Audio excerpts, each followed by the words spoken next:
Muhammed'in projesine geldik. Bunu bir dinleyelim. Kısıyorum biraz.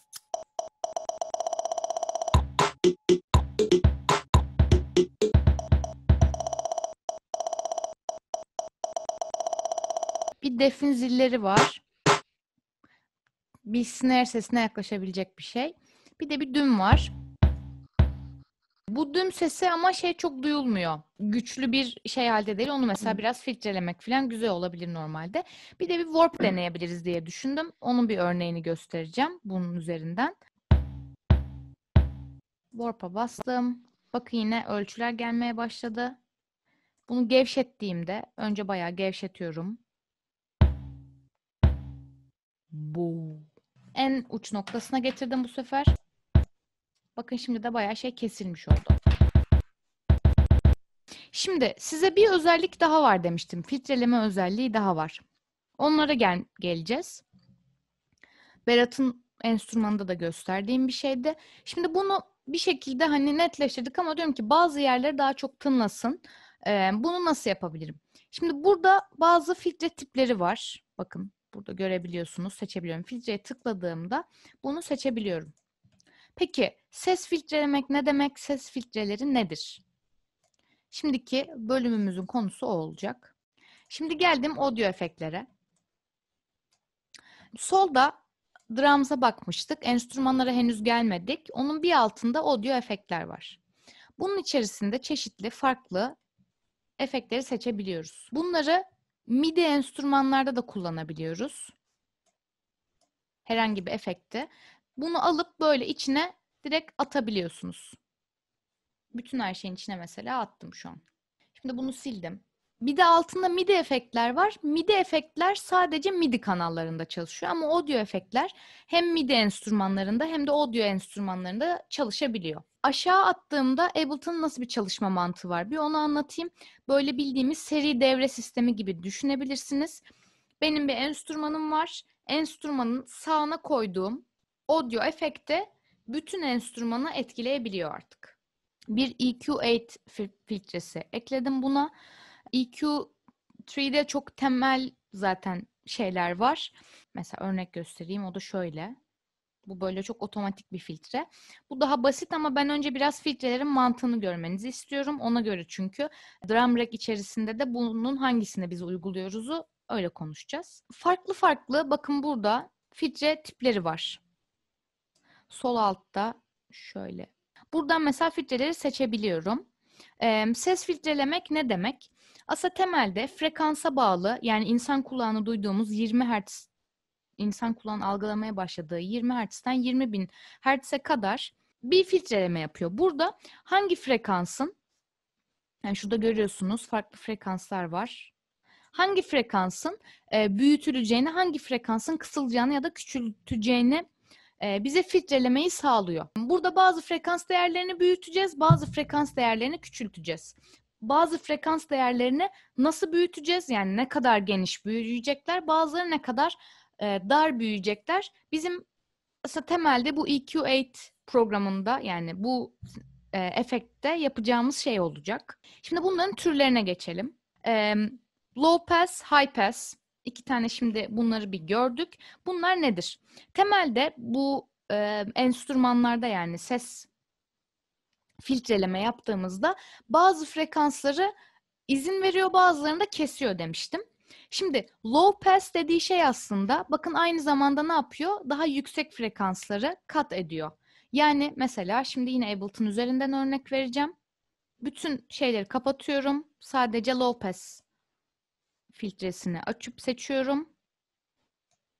Şimdi bakın buradan böyle bunu çekip kendim geriye doğru frekansı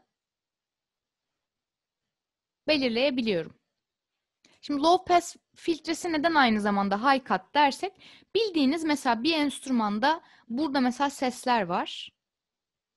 Bunları tamamen kat etmiş oldum. Mesela bir örnek verelim. Muhammed'in şimdi enstrümanının üstüne ekleyeceğim bunu.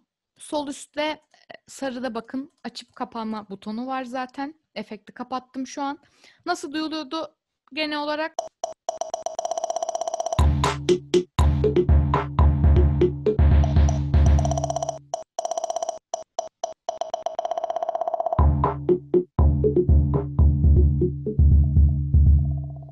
bayağı ne yaptı? Yüksek frekansların tamamını kapatıp filtreledi yani. Sadece daha 20 Hz ya da mesela burada kaça kadar? Şöyle büyük yerde de görebiliyoruz. 200, 400 diye ilerliyor zaten. Bakın burada gösteriyor da zaten solda değerler. Aslında 374, 380 Hz'e kadar izin veriyor onların büyümesine, onları duymamızı sağlıyor.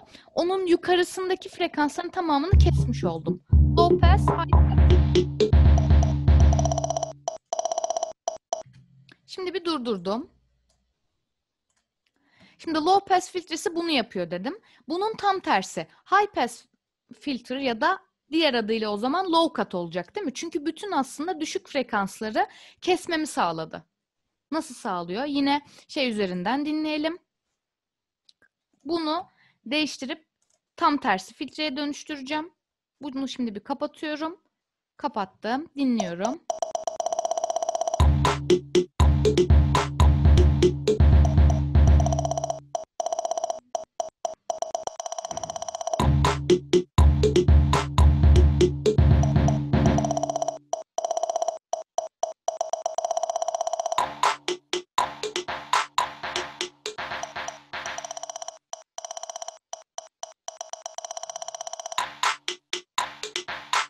Bir durdurdum. Yani şu an sadece 2 tane efekt biçimiyle bile ne kadar radikal değiştirebildiğimizi, filtre biçimiyle bile ne kadar radikal değiştirebildiğimizi gördünüz. Şimdi yine bir enstrümanın kendisine geleceğim. Sonra şeylerin yine filtrelerin biçimine devam edeceğiz. Şimdi bakın burada da benim dinlediğim kick'e bir bakalım. Böyle geliyordu değil mi? Ama ben diyorum ki belli bir frekansta ben bunu daha belirgin hale getirmek istiyorum. O yüzden biraz o yukarıdaki dağınıklıklarını toparlasın. Ve bu neydi? Bu ne efekt biçimiydi? High cut değil mi? High cut'ı kullanarak bunu biraz böyle küçük küçük azaltıyorum. Daha belirgin hale getirmek için. Yandaki değere de birazdan geleceğiz. Şimdilik sadece bir bunu yaptım. Bakalım ne olmuş. Bakın daha çok tınlamaya başladı belli yerlerde. Şimdi mesela dinlesek nasıl olacak bu?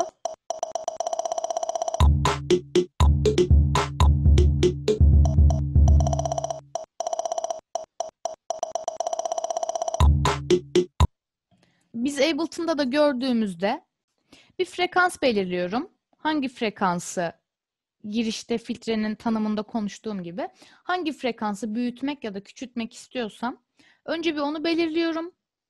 Sonra bunu ne kadar geniş ya da ne kadar dar yapacağımı, bunun niteliğini belirliyorum.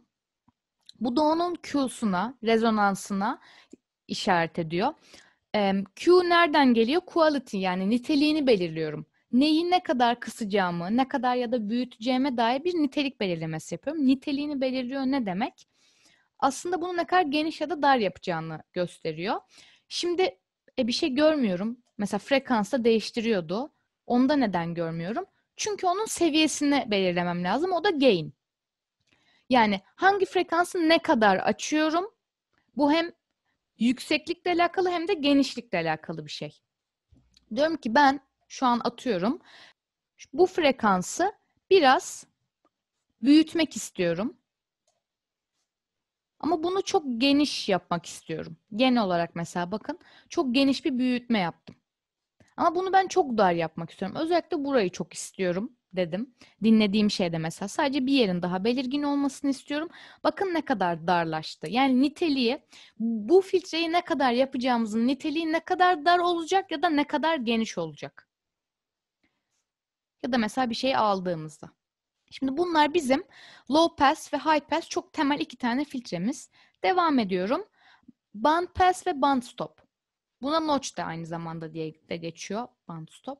Band pass dediğimiz izin vermek yani cut olsaydı band stop mesela band cut yapıyor aslında bir taraftan. Bunun değerini izin veriyor, boost ediyor ya da boost'u da görebilirsiniz ya da cut ediyor'nun 2 farklı özelliği. Bakın burada onun zaten bir örneğini yaptık. Bunu büyütebilirim ya da bunu kısaltabilirim bayağı. Sadece bu şey üzerinden. Bu tabii şu an çok dar. Bunu mesela biraz genişlettim. Şöyle görebilirsiniz. Daha geniş de alabiliyorsunuz tabii. Bunu böyle büyütebiliyorsunuz. Şöyle alayım. Mesela bu frekans üzerine çalıştığımda hangi frekansı genel olarak oynatmak istediğimi buradan teker teker zaten görebiliyorum. Şöyle bakın. Küçülttüm yine. Gain seviyesi yani desibelini belirledim. Frekansı belirledim ve Q'sunu belirledim.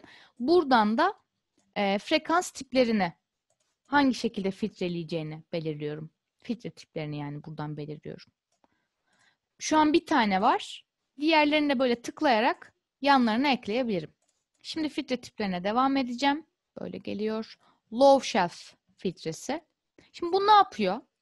Low cut ya da high cut ne yapıyordu? Tamamen bütün o artık şeyleri alıyor, değil mi? Yani bunu mesela tam tersine çalıştığımızda, high cut yaptığımızda ya da low pass filtresine baktığımızda bunun tamamını böyle aşağı doğru alıyordu. Mesela 4 numara bunun şu an kesilmiş hali gibi düşünün. Burada mesela 4 numarada bulunan filtre. 4 numara bunun tamamını kapatıyorken bu low shelf filtresi bunun aslında bir bölümünü boost etmemize yani düşük frekansları büyütmemize yarıyor ama tamamını kesmememizi de sağlıyor. Yani low pass illa high cut olmak zorunda değilin örneği aslında bu shelf'i yaratmak, low shelf filtresi. Şimdi bir bakalım ona nasıl oluyormuş. Bir tane ekleyelim. Kapattım bunları.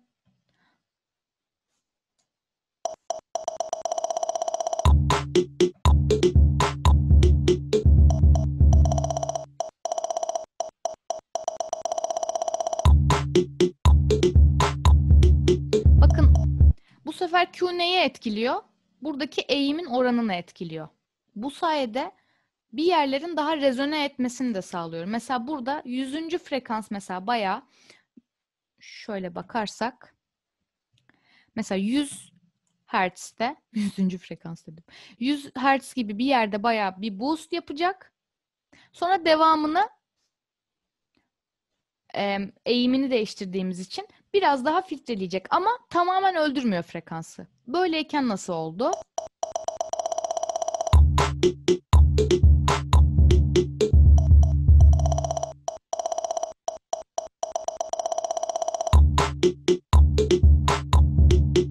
Mesela burada daha boğuk duyuluyordu her şey. Bu sayede bir şeyleri daha öne çıkartabildik.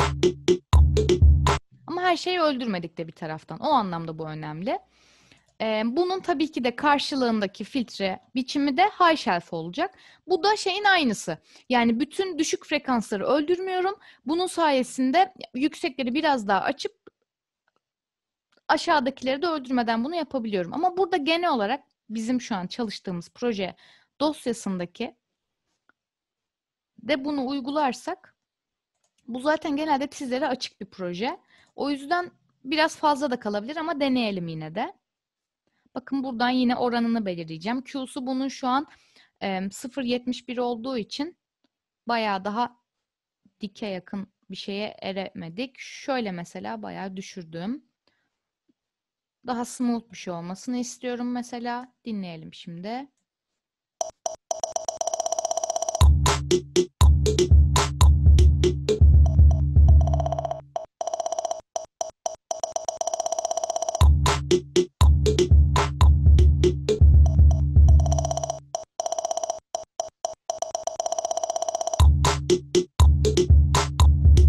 Mesela sesini ayrıştırmaya başlıyoruz bu sayede. Bu filtrelemelere neden ihtiyacımız var? Tabii bu kadar radikal çok fazla yapılmaz ama bazı yerler daha böyle hani bir daha raw materyal olarak karşımıza çıktığı için bunu böyle üzerine kullanmak daha böyle bütün enstrümanı toparlamamızı yarayabilir. Şimdi benim göstereceğim filtre tipleri hani genel olarak bunlardı. Bir de son olarak daha demin baktığımız bell curve bir geleceğim.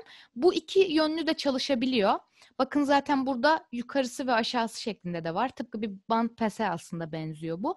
Mesela burada yukarıya doğru aldıklarında bu bandı genişletmişler değil mi? Hangi oranda genişlettiklerine bakıyoruz. Bunun tam tersini yapsalardı da bu sefer bunu kat etmiş olacaklardı.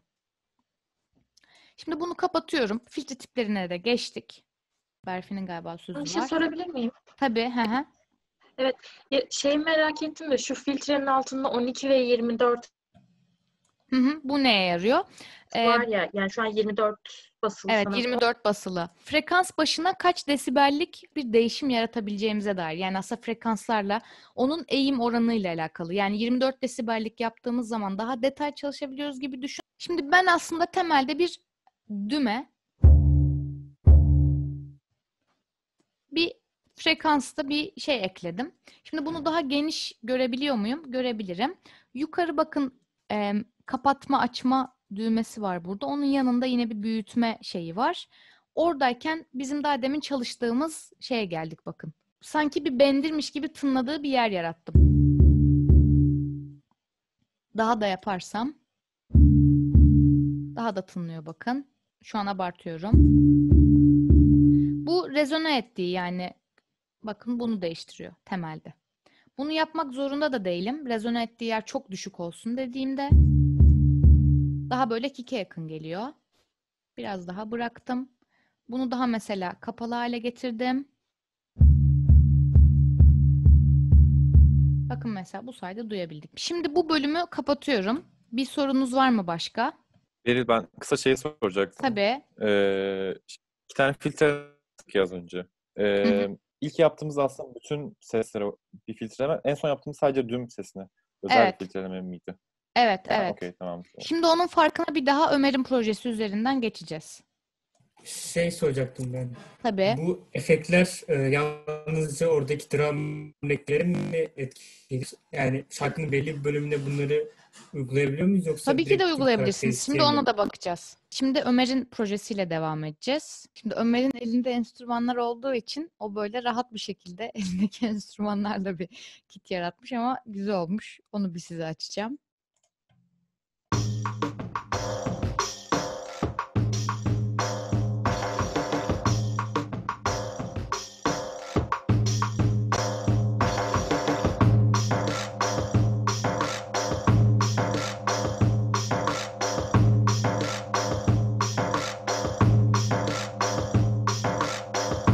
Gibi bir temel iki tane döngü oluşturmuş. Peki bu ne demek? Efektleri nereye nasıl yükleyebiliyordum? Şimdi benim EQ8 biraz önce çalıştığımız efekte sadece kick'e ekleyebilir miyim? Bakın şuraya koyup en sağ değil de biraz geride de mesela bir mavilik oluşuyor. Görüyorsunuz. İkisini iki yere de koyabilirim. Buraya koyduğumda sadece kick'e gelecek. Buraya koyduğumda bütün enstrümana gelecek. Şimdi sadece şeye ekliyorum. Buraya ekliyorum. Kick'e ekliyorum. Şimdi şunu yapacağım. Normal sesi verdiğimde ikisinin arasında fark var mı diye bir onu görecektik. Ben bunu şu an sadece düğme ekledim. EQ8 efektime. Bakıyorum. Mesela rende'de var mı EQ8? Rende'nin üzerine bir tane tıkladım. Bakın solda hiçbir şey yok. Şimdi bunun tam tersini yapacağım. Bütün enstrümana ekleyeceğim. EQ8'i size söylediğim gibi sola değil de sağa doğru atıyorum. Seri bağlı sistemler gibi. Şimdi bütün enstrümanı artık filtreliyorum. Mesela böyle olduğunda yine yana doğru geldim. Bakın mesela yine Bender dümüne geliyorum. Bender dümünde zaten EQ8 vardı. Bir de yanda bütün enstrümana koyduğum EQ8 filtresi de var. Bakın aşamalı bir şekilde ikisini de görebiliyorum burada. Çünkü artık bütün her şeyi filtreliyor. Yani şöyle bir fark var. Bildiğimiz o seri bağlı sistemler gibi. Şu benim sesimde, bu filtreydi.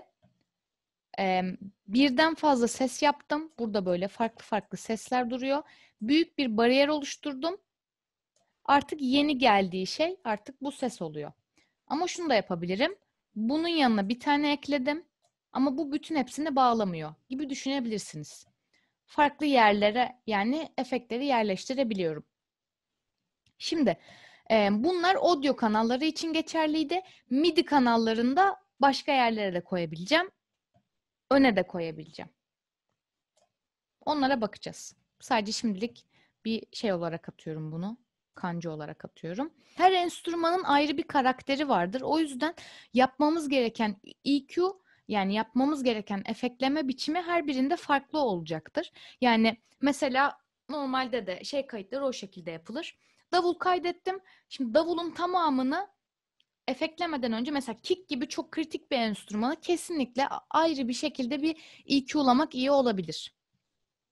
Şimdi bir de burada EQ'ların tipleri var. Bunun aşağısına tıkladığımda bakın farklı filtre biçimleri var. Drums'a geldim. Bakın ziller için, flortomlar için default bazı şeyler var hazırlanmış. Programın kendisinde olan. Şimdi mesela hazırlanmış kick şeylerinden bir tanesini Bender dümüne koysam ne olur?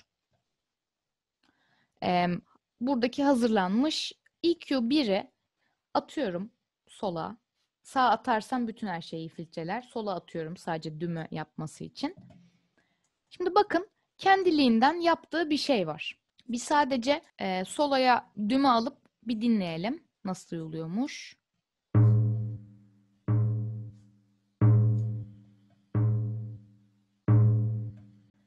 Şimdi enstrüman şeye alışık olduğu için filtrede bu otomatik filtrede şeye alışık oldukları için belli bir bas karakteri olma ihtimali olan enstrümanın tınladığı yer bellidir.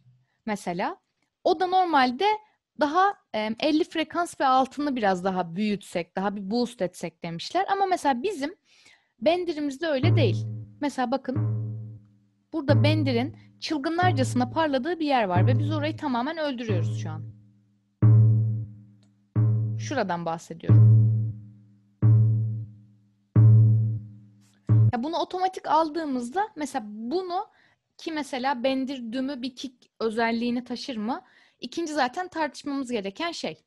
Konulardan biri. Bir kick sesi vermiyor aslında. Bender zaten daha ne diyelim daha mid karakteri de olan bir enstrüman. Mesela belki bir el davulu daha farklı tonlanabilir ya da bir flortom bile daha farklı tonlanabilir. Belki flortom daha yakındır diyorum. Bakın flortomda ne yaptı? Kick'te daha sol, daha böyle 50'yi falan boost ediyordu. Flortomda bunu biraz daha sağa kaydırdı. Bir dinleyelim.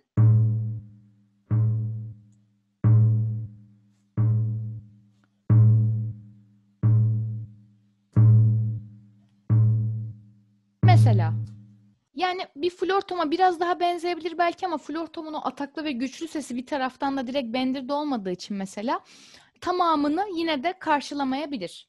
Mesela Muhammed'de bir tane snare'e benzeyen bir şey var demiştim. Onu mesela snare gibi tonlayabilir miyiz? Tamamen tonlayamayız. Aslında demeye çalıştığım şey buydu. Çünkü bizim enstrümanlarımız biraz daha buradaki hani zaten otomatik şeylerden daha farklı tınlayan enstrümanlar ya da bizim yaratmaya çalıştığımız ya da bizim başlangıç noktamız olan enstrümanlar biraz daha farklılar. O yüzden aslında biz bir şekilde bu EQ'da olduğu gibi enstrümanları analiz etmeyi, çıkan sesleri analiz etmeyi, nerede neyin iyi tınladığını duymamız gerekiyor bir şekilde ki bunu nasıl filtrelememiz gerektiğini. Ya ben bu enstrümanı aslında şuralar güzel tınlıyor ama benim yarattığımda öyle değil. Demek ki ben bu enstrümanda şu frekansı güçlendirmem gerekiyor. Ya da mesela sandalye sesini şuna benzetmek için şu frekansı daha güçlendirmem gerekiyor diyebilmem gerekir. Bunlar bugün benim genel olarak anlatacağım noktalarda. Bir sorunuz olursa sorarsınız. Size haftaya kadar yapmanız gerekenleri bir söyleyeceğim. Birbirinizin setlerindeki yani her bir enstrümanı kullanmanızı istiyorum. Ya en az 3 kişinin setiyle uğraşacaksınız. Yani sizin dışınızdaki mesela Ömer'in setiyle biri uğraşacak, işte Berfi'nin setiyle biri uğraşacak ve oradan MIDI klip yaratacak yine. Pazartesi günü çalışmanın biçimini biraz daha farklı yapacağız. Pazartesiden önce pazara kadar bana bütün böyle sorularınızı iletmenizi istiyorum. Şu ana kadar konuştuğumuz, uğraştığımız her şeyle alakalı. Tema olarak konuştuğumuz Yani bugünküler de dahil olarak söylüyorum. Şeyde karşınıza çıkan sorunlar da olabilir. Mesela enstrümanlarla uğraşırken karşınıza çıkan sorunlar olabilir. Birbirinizin setlerinde uğraştığınız sorunlarla alakalı da olabilir. Herkesin bir enstrüman ailesinden bir enstrüman seçip mesela Orta Doğu perküsyon ailesinden en az 3 tane enstrüman seçip atıyorum bendir, darbuka ve tef. Bunların frekans analizini yapmanızı istiyorum. Bu analizi nasıl yapacaksınız? Şimdi hiç filtre yokken neye benzediğini duyuyoruz. Bir de bu enstrümanı yani hiçbir şey yapmadığınızda sadece bunun üzerine bir düşünmenizi istiyorum, not etmenizi istiyorum. Bu enstrüman şuralarda tınlıyor. Mesela yüzde bu şu an tınlıyor. Sonra geldik 200'de ikinci tınladığı şey var. Hatırlarsınız temel müzik eğitiminden 100-200 bize bir şey ifade ediyordu aynı zamanda. Armonikleri aslında tınlıyor. Yani 100, 200, 400 diye ilerleyen armonikleri bir taraftan da tınlıyor bu enstrümanın. Bunları böyle teker teker not etmenizi istiyorum. Mesela şeylere bakabilirsiniz. YouTube'da mesela bir bendircinin videosunu aldınız ya da sadece böyle basit bir bendir loop'u buldunuz. Bunu programın içine atacaksınız. Ha bendir dümü buna benziyormuş. Yani bendir dümü bence şöyleymiş. İşte Latin'de mesela bongo şöyle bir ses veriyormuş. Bunları teker teker yani hangi enstrümanlara bakıyorsanız bunları böyle raporlamanızı istiyorum. Bu bir Word dosyası tabii olacak. Şey olarak değil. Ableton dosyası olarak değil tabii bu. Temelde biraz sesleri analiz etmenizi, bizim çaldığımız perküsyon enstrümanları neye benziyor, neye yakınsıyorlar ses olarak biraz bunları analiz edeceksiniz temelde. Biraz enstrümanların karakteristiğine zaten bakacağız. Bir de soru cevap bölümü gibi bir bölüm yaratacağız. Yani şu ana kadar olan bölümlerin üstünden geçeceğiz.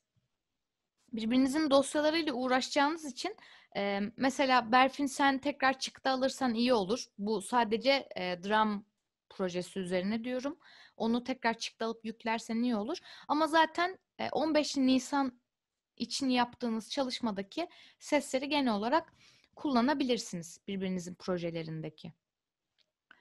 Bir sorunuz var mı?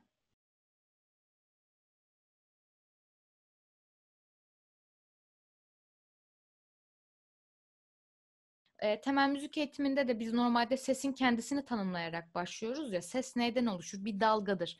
Dalgayı konuşarak başlıyoruz ya. Dalganın temel prensipleri nelerdir? Yüksekliğinden bahsediyoruz vesaire. Bir de enstrümanlardaki bazı karakteristik özellikler var. Mesela işte enstrümana vurar vurmaz mı ses geliyor? Yoksa enstrüman belli bir süre sonra mı full sesine mesela kavuşuyor gibi böyle flux dediğimiz enstrümanın karakteristiğini veren mesela bizim ADSL grafiğiyle falan da böyle açıkladığımız şeyleri de kapsıyor bu söylediğin.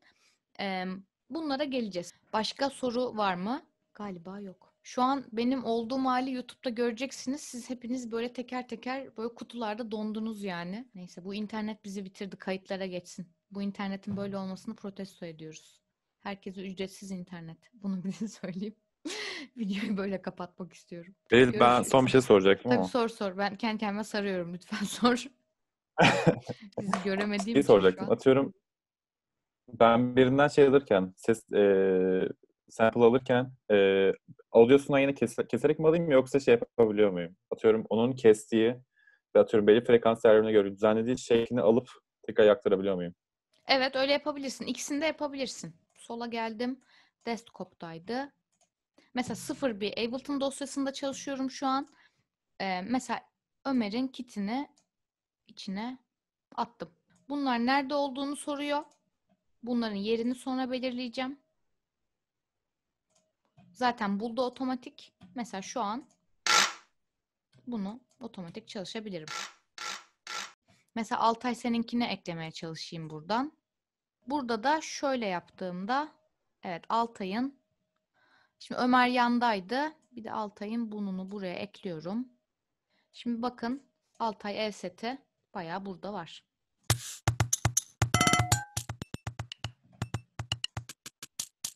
Şimdi bunu Ömer'i de ekleyelim.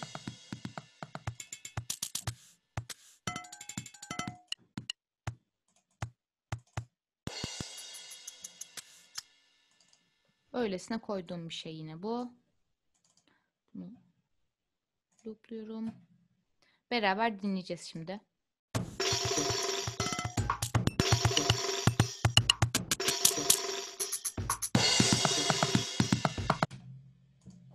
Yani öylesine birleştirdim mesela hani mümkün.